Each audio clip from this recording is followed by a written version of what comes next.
অসমে uniform civil code নিয়ে আলোচনার সময়ই সামনে এলো বহুবিবাহ ও বাল্যবিবাহের এক চাঞ্চল্যকর ঘটনা। লাহুড়ীঘাটের ছাতিয়ানতলিতে এলাকায় সরকারি কঠোর আইনি বুড়ো আঙুল দেখানোর অভিযোগ আশিকুল হক নামের এক ব্যক্তির বিরুদ্ধে।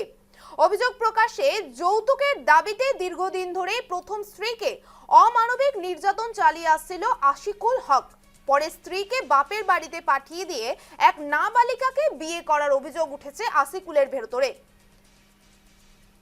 ঘটনাকে কেন্দ্র করে এলাকা জুড়ে তীব্র চাঞ্চল্য। ভুক্তভোগী প্রথম স্ত্রীর দাবি, তিনি ন্যায়ের বিচারের আশায় পুলিশ ও আদালতের দ্বারস্থ হলেও এখনো পর্যন্ত কোনো সুবিচার তিনি পাননি। ইউসিসি নিয়ে আলোচনা চলার সময় চাঞ্চল্যকর ঘটনা অসমের লাহুড়ীঘাটে।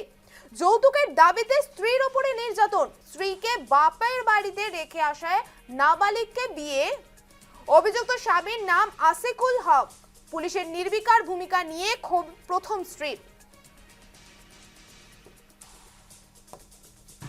আমার বিয়া হয়েছে 5 বছর হয়েছে। তাৰপিছত মোক মোৰ মাৰপিট কৰি পেলাই 1.5 বছর হয়েছে খেদি দিছে। মাৰপিট কৰিছে, কৰি পেলাই খেদি দিছে। মোৰ মাকৰ ঘৰত আহিছোঁ, 1.5 বছর হয়েছে। মই কেছ কৰিছোঁ। সিহঁতে মোক নিনিয়ে বুলি কৈছে। মই ফোন কৰি থাকোঁ, অনবৰতে সিহঁতে ৰিচিভ নকৰে, বিজি কৰি থৈ দিয়ে। তাৰপিছত মোৰ অহু কৈছে, ছোৱালীজনী অহু কৈছে সিহঁতে টকা পইচা একো নিদিয়ে। মই কৈছোঁ টকা দিবলৈ, সিহঁতে নিদিয়ে, মোক নাৰাখে বুলি কৈছে।